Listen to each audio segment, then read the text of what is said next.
cela, nous allons prendre nos Bibles dans le livre de Matthieu, le chapitre 28. Matthieu chapitre 28. Et nous allons lire les 8 premiers versets.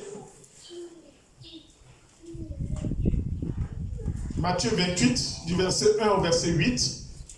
Voici ce que la Bible dit.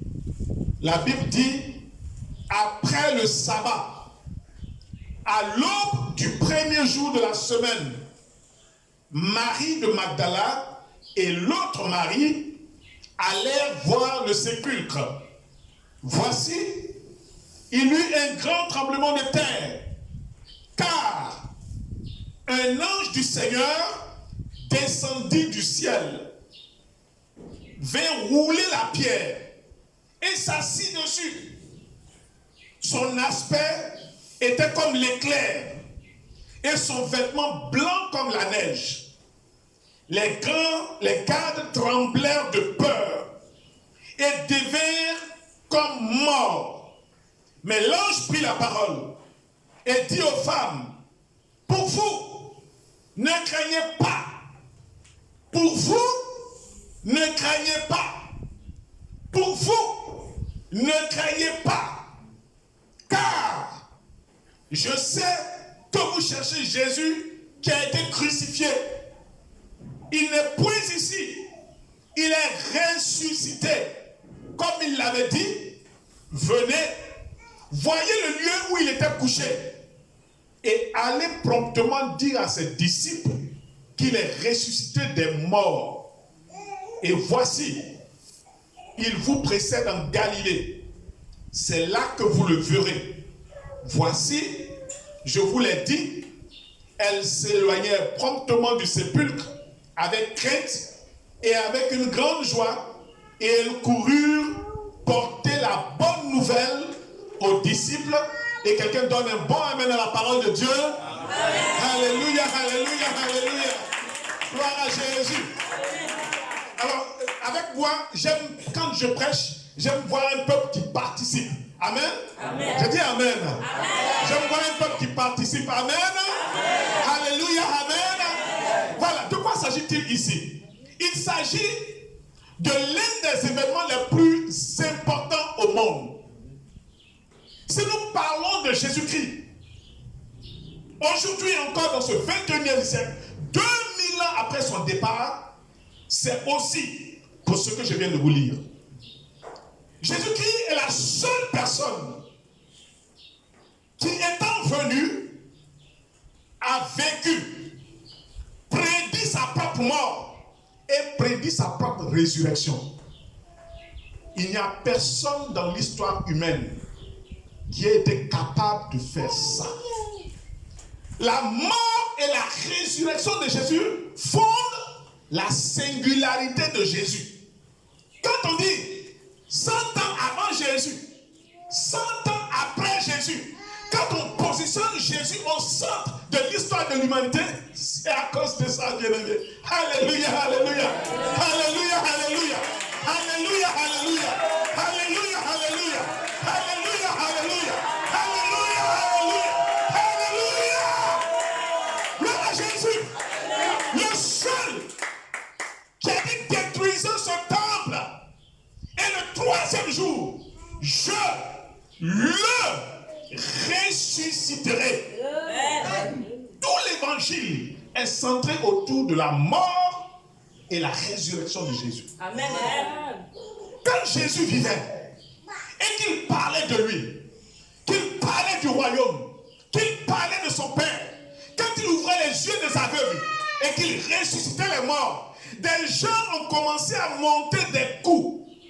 Jésus a dit, vous n'arriverez pas à monter la vie. Ma vie, c'est moi qui la cède. Alléluia. Amen. Comprenez bien les paroles de Jésus.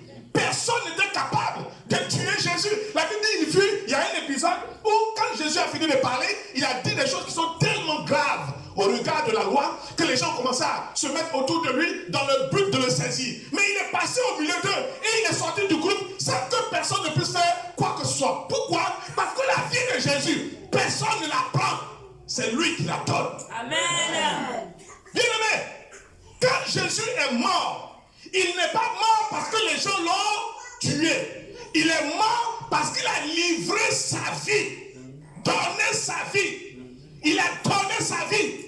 Ésaïe 53, la Bible dit, le châtiment qui donne la vie est tombé sur Jésus. Et ce châtiment a été appliqué par qui?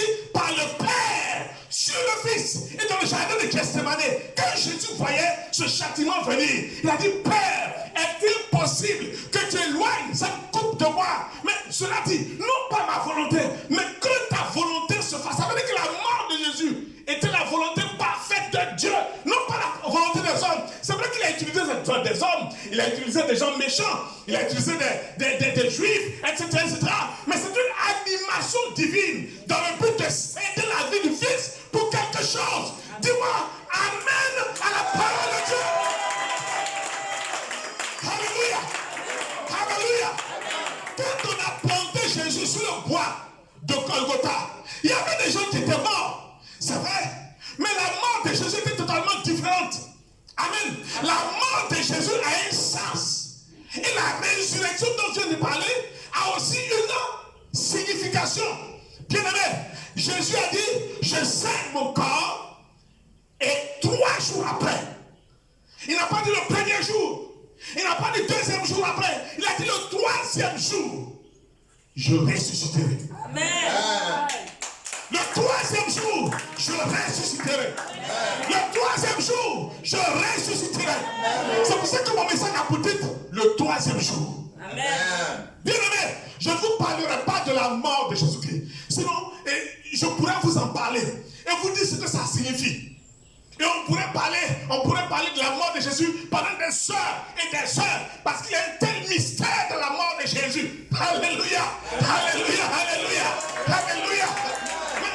Mais je réserve ça pour une autre occasion. Je vous parle aujourd'hui du mécanisme de la victoire remportée par Jésus sur la mort. Le 3e jour, un phénomène a eu lieu. Jésus s'est sorti des liens de la mort. La Bible déclare que le 3e jour, Jésus est ressuscité.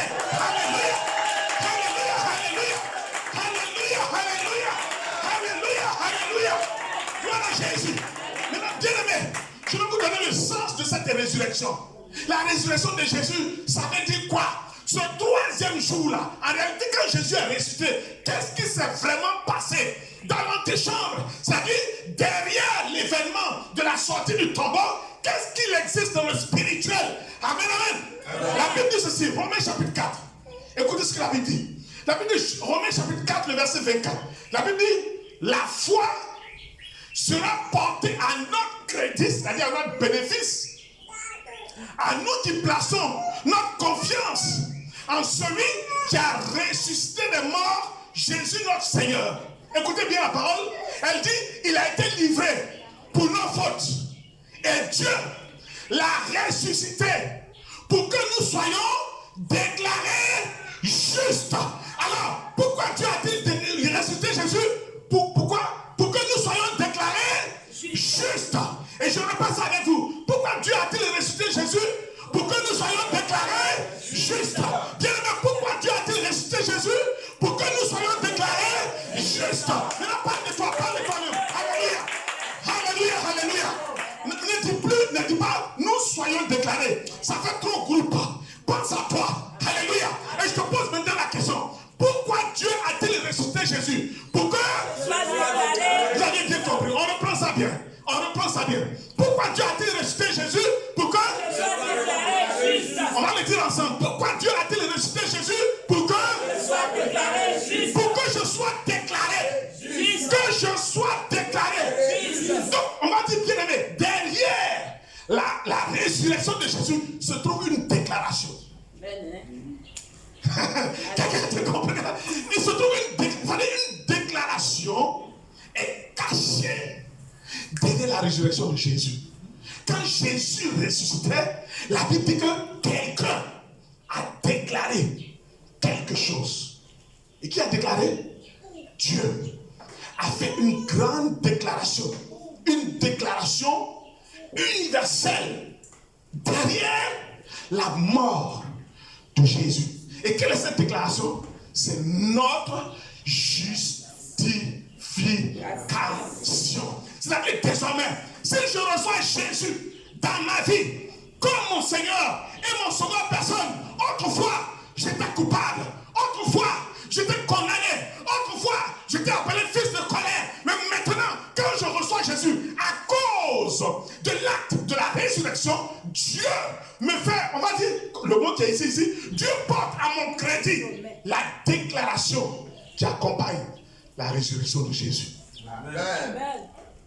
Tous ceux qui sont nés de nouveau, qui ont reçu Jésus comme leur Seigneur et leur sauveur personnel, la Bible dit que Dieu les a déclarés justes. C'est la déclaration universelle. Ce n'est pas une déclaration dont nous profitons parce que nous sommes bons. C'est la grâce de Dieu, bien-aimé. Alléluia, alléluia. Maintenant, laissez-moi vous donner la conséquence de cette déclaration. La conséquence se trouve dans Romains chapitre 8. Romains chapitre 8, le verset 1 dit ceci. Comme Dieu a déclaré notre justification. En Romains 8, il est écrit, il n'y a donc maintenant aucune condamnation pour ceux qui sont en Christ. Bien-aimé, on t'avait condamné. Tu ne travailleras jamais. Tu n'enfanteras jamais. Tu ne réussiras jamais. Tu ne dépasseras jamais le bac. Ça, c'est les hommes qui ont dit cela. Mais la Bible dit que ceux qui reçoivent Jésus, derrière l'œuvre de la résurrection, il y a une déclaration divine. La déclaration divine qui dit, désormais, il n'y a donc maintenant aucune. J'ai dit aucune. J'ai dit aucune. Quand j'ai dit aucune, pensez à la personne qui vous a condamné. Pensez à qui il peut être, pensez à son rang, pensez à sa renommée, pensez à qui il peut représenter dans l'univers, l'atmosphère où vous êtes. La Bible dit, quel que ce soit le plus grand sorcier de tout à Boisseau, c'est celui-là vous a condamné. La Bible dit, maintenant que vous êtes en Christ, maintenant que vous avez reçu Jésus, il n'y a maintenant aucune condamnation pour vous. Alléluia. Je veux parler à quelqu'un ici qui vit dans notre famille là. On a dit les femmes ne doivent pas se marier. Ça, c'est les hommes qui ont dit, mais Dieu a déclaré qu'il n'y a désormais aucune condamnation pour toi qui tienne. Alléluia, alléluia, alléluia, alléluia, alléluia, alléluia. Bien-aimé, je suis pasteur. L'année prochaine, je vais fêter mes 30 ans. Amen. Bon, je suis un jeune. J'ai commencé trop tôt. Non, pas trop tôt. J'ai commencé tôt. Alléluia. Amen. 30 ans, j'ai vu, bien-aimé. Pourquoi c'est important de prêcher Jésus? Pourquoi c'est important d'amener les gens à Christ? Et non de leur promettre des choses fanfaronnes. Non, non, non. On ne fait pas de publicité. Parce que nous, ce que nous faisons, c'est la publicité de Jésus. Amen. Nous présentons Jésus. Amen. Nous amenons les gens à Jésus. Parce que quand tu amènes quelqu'un à Jésus, que la personne reçoit vraiment Jésus dans sa vie, comme son Seigneur et son Sauveur personnel, les condamnations qui condamnaient cette personne sont levées. Amen. Non pas par un homme, non pas par la puissance ou la déclaration ou l'onction d'un homme, mais par la déclaration divine qui a été déclarée sur l'univers. Alléluia, alléluia, alléluia, alléluia, alléluia, alléluia, alléluia. Donc alors que je te prête cette parole, je t'engage dans une dimension de liberté totale. Amen. Dieu a déclaré quelque chose sur ceux qui sont sauvés. Bien-aimé, être sauvé est fondamental. Beaucoup de chrétiens, des gens qui portent le nom de chrétiens, vivent des frustrations. Parce que malheureusement, ils viennent à l'église, mais ne sont pas sauvés. Il y a une différence. Tu peux venir dans une église parce que peut-être le pasteur est ton oncle. Ou peut-être que sa femme est ta tante. Ou bien alors tu aimes bien le comportement du pasteur, donc tu viens dans son église. Ça peut être une raison pour laquelle tu visites une église. Mais tu vas te rendre compte que malgré que tu es assidu dans l'église, parce que tu aimes bien le pasteur, des choses bizarres arrivent. Ces choses bizarres ne devraient pas arriver à ceux qui sont nés de nouveau. Et tu vas te poser la bonne question. Tu vas dire, mais comment ça se fait que je viens à l'église tous les jours, mais ça m'arrive aussi? Bien aimé, ces choses-là n'arrivent pas uniquement à ceux qui sont nés de nouveau. Vous comprenez? Est-ce que vous voyez la différence? Est-ce que vous voyez la différence entre venir à l'église et être sauvé? Être sauvé, c'est faire la rencontre personnelle avec Jésus. Amen. Recevoir Jésus personnellement. Se repentir de son ancienne vie. Les Américains disent de turn around. Ça veut dire que le demi-tour brutal. On dit, n'est-ce pas lui le fils de Joseph? Et n'est-ce pas Marie sa mère? Comment peut-il parler avec une telle autorité? Alléluia! Alléluia! Alléluia! Alléluia! Oui, oui, oui. C'est comme ça qu'on dira de toi. On dirait, mais c'est pas lui là. C'est pas lui avant qui courait les femmes là. Il avait 15 copines avant. Mais comment ça se fait aujourd'hui? Et puis il est comme ça. Amen, amen. C'est pas lui le grand brigand là. Celui qui a volé dans tout le quartier ou dans toute la ville là. Mais comment ça se fait maintenant qu'il parle et qu'il se comporte de cette manière? C'est le mécanisme de changement de direction. Alléluia, alléluia, alléluia, alléluia, alléluia, alléluia. Venir à Jésus, c'est le recevoir comme Seigneur de ma vie. Le maître de ma vie. Quand Jésus est le maître de ma vie, ma vision change. Je suis à l'écoute du maître. Vous comprenez la différence? Je ne viens pas à l'église juste pour danser. Non, je viens à l'église, je danse. Parce que je suis à l'écoute du maître. Est-ce que vous comprenez la différence? Et quand vous êtes à l'écoute du maître, la Bible dit, tous ceux qui sont à l'écoute du maître, il y a une déclaration divine sur leur vie. Amen. Écoutez-moi très bien. Les sorciers voudront toujours vous en vouloir. Mais il y a une déclaration. Un jour, le peuple d'Israël passait dans une certaine contrée. Et quelqu'un, le roi de la cité, n'a pas voulu qu'Israël touche à son territoire. Qu'est-ce qu'il allait faire? Il allait payer un prophète dans le but de maudire Israël. Écoutez bien la parole de Dieu. Cet homme a essayé tout ce qu'il pouvait essayer. Et le roi lui mettait la pression.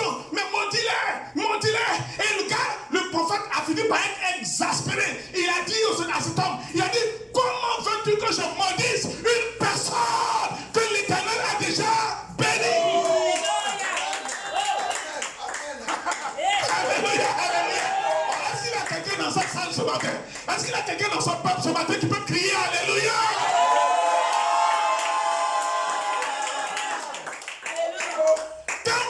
Repenti, quand vous avez reçu Jésus, quand vous êtes devenu un disciple de Jésus, une déclaration de Dieu est sur vous. Amen. La Bible dit, Jean chapitre 1, la Bible dit à tous ceux qui l'ont reçu, il a donné le pouvoir de devenir enfant, pas enfant du pasteur. Il y en a qui me disent, oh mon père, daddy, non, c'est pas de ça qu'il s'agit. On dit, enfant de qui? De Dieu. Lesquels sont nés, non de la chair, ni du sang, mais de Dieu. Amen. Quand je marche, partout où je mets mes pieds, il y a une déclaration sur moi. C'est mon enfant. Oh. Alléluia. Alléluia. Alléluia. Alléluia. Écoutez ce qui est arrivé à Jésus. Marc chapitre 1. La Bible dit que Jésus va dans le Jourdain pour se faire baptiser par qui? Jean-Baptiste. Et quand il sort de l'eau, une voix se fait entendre du haut du ciel. Et quelqu'un parle. Et la voix dit, celui-ci est mon fils bien-aimé, en qui j'ai mis toute mon affection. Une déclaration de la propre bouche de Dieu. Regardez, voyez-vous désormais comme des gens qui transportent une déclaration divine. Alléluia. Vous appartenez au roi des rois. Amen. La Bible dit, vous êtes devenus une nation sainte. Amen. Vous êtes devenus un peuple acquis. Un royaume de sacrificateurs. Amen. Attendez, qu'est-ce qu'un petit sorcier va faire devant le sacrificateur du roi des rois? Si le sorcier manipule votre vie, s'il vous plaît, bien aimé, commencez à rencontrer Jésus. Faites-le. C'est important. Voilà le premier sens, bien aimé, de la résurrection de Jésus. Et c'est pour ça que la Bible dit, Romains chapitre 8, le verset 33. Laissez-moi dire un verset. La Bible dit, qui accusera les élus de Dieu? Qui? Alléluia, alléluia. Amen. Qui accusera les élus de Dieu? La Bible dit, c'est Dieu qui justifie. En d'autres termes, c'est Dieu qui déclare juste. Il dit, qui les condamnera? Christ est mort, bien plus. Il est ressuscité. Et il est assis à la droite de Dieu et il intercède pour nous. Ça veut dire que les sorciers peuvent faire ce qu'ils veulent. Les envoûteurs, les enchanteurs, tout cela peut faire. Mais Christ intercède. Mon nom est régulièrement dans sa bouche. Est-ce que vous comprenez ça? Alléluia. Christ intercède. Tous les matins, quand je me réveille, Jésus dit au Père, garde-le. Père, il m'appartient. Garde-le. Bien-aimé, tu t'appelles comment? Dis-moi ton prénom. Florence. Garde Florence. Père, elle m'appartient. Jean chapitre 17. Jésus dit au Père, dans sa prière sacerdotale, je n'ai perdu aucun de ce que tu m'as donné. Pourquoi? Parce qu'il y a une déclaration sur leur vie. Amen. Amen. C'est ça le premier sens de la résurrection de Jésus. Alléluia, alléluia. Le troisième jour, tu as été impacté par la déclaration divine. Bien-aimé, le troisième jour, il s'est produit autre chose. La Bible dit que Dieu nous a insufflé une vie nouvelle. Désormais, nous sommes devenus participants de la nature de Dieu. Est-ce que vous saviez ça? Beaucoup de chrétiens ne savent pas qu'ils portent en eux la nature même de Dieu. La résurrection de Jésus nous introduit dans une dynamique extraordinaire. Regardez, 2 Pierre chapitre 1. Je vous donne les versets que les gardez, que vous les lisiez vous-même. Amen, amen. Pour être en contact avec la parole. 2 Pierre 1, le verset 3 dit ceci. Comme sa divine puissance nous a donné tout ce qui contribue à la vie et à la piété, au moyen de la connaissance de celui qui nous a appelés par sa propre gloire et par sa vertu, lesquels nous assurent de sa part les plus grandes et les plus précieuses promesses, afin que par elles, vous deveniez participants de la nature divine. Amen. En fuyant la corruption qui existe dans le monde par la convoitise. Donc nous, chacun d'entre nous sommes porteurs de la nature divine. Amen. Qui a été insufflée en nous par l'œuvre de la résurrection. Bien-aimés, les porteurs de la nature divine, on les reconnaît par le fait que le péché n'a plus d'influence sur leur vie. Et c'est pour ça que quand nous prêchons, nous n'avons pas peur de prêcher la délivrance du péché. Parce que nous savons que Dieu a mis ça dans nos gènes spirituels. Un chrétien qui est né de nouveau, il a obtenu une faveur telle que quand il vivait dans l'impudicité, il peut en sortir maintenant. Quand il vivait dans la sorcellerie, il peut en sortir maintenant. Quand il était un homme drogué ou un alcoolique, il peut en sortir maintenant. J'ai eu beaucoup de camarades agnis. Donc je sais que dans le milieu agnis là, il y a une séduction qui fatigue beaucoup les gens. Nous tous ici on connaît ça. C'est quoi? Dites-moi. Ouvrez votre bouche pour aller. Un bon agnis. S'il n'a rien fait là, s'il est correct jusqu'à au moins là, son quoi? Son banquier ne manque pas. Ou bien, c'est faux. Son protocole ne manque pas. Ou bien alors, son vin ne manque pas. Un bon agneau, il boit. Je dis vrai ou je dis faux. Répondez-moi, vous êtes trop timide là. Bon, qui est agneau ici? Il n'y a pas d'agneau ici. Il y a un seul agneau. Hein? Mais alors, acclame le Seigneur. Alléluia. Alléluia, alléluia. Écoutez, les péchés là, le diable les a repartis de manière équilibrée. Hein. Chez vous ici, c'est ça. Mais quand je suis allé à l'ouest, dans la zone de Danane, j'ai parcouru Djouekoué, Danane, Zouaouye, Béouye, tout le pleu, Plolequin. Et je suis revenu, Guiglo, et je suis revenu à Djouekoué. Bien aimé, là-bas, là, le sexe là est démocratisé. C'est-à-dire que c'est toi qui as des problèmes pour dire oui, comment je vais faire. Mais sinon, il n'y a pas de problème à ce niveau. Les délits sexuels, ça se règle en tant que dans la. Maintenant, peut-être que ça a changé, mais avant, ça se réglait toujours à l'amiable. Amen, amen. Hein? Donc, en fait, il y a des zones où il y a des péchés persistants. Il y a des zones où il y a des péchés persistants. Mais quand nous sommes nés de nouveau, la Bible dit que nous sommes devenus participants de la nature de Dieu lui-même. Amen.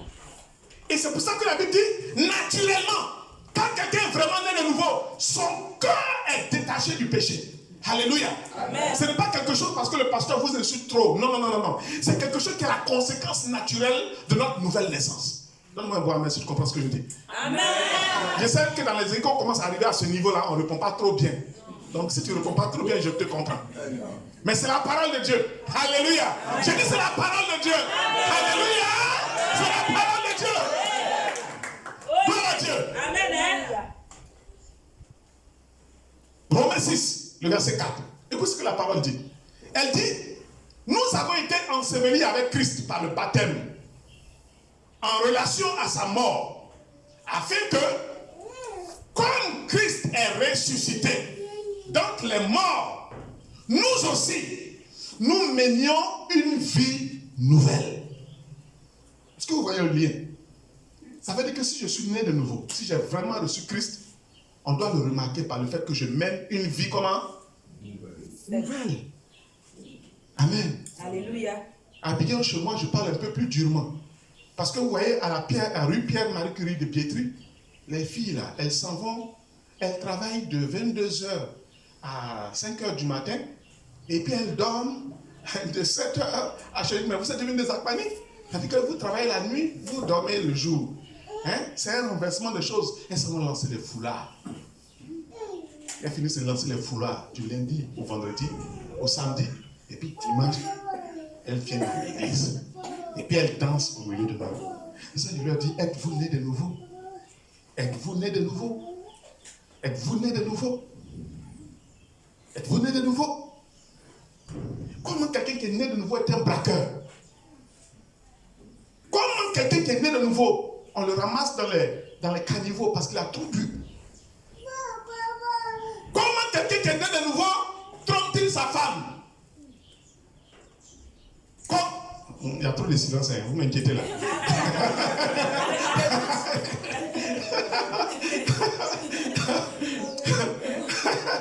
Acclame le Seigneur, s'il vous plaît.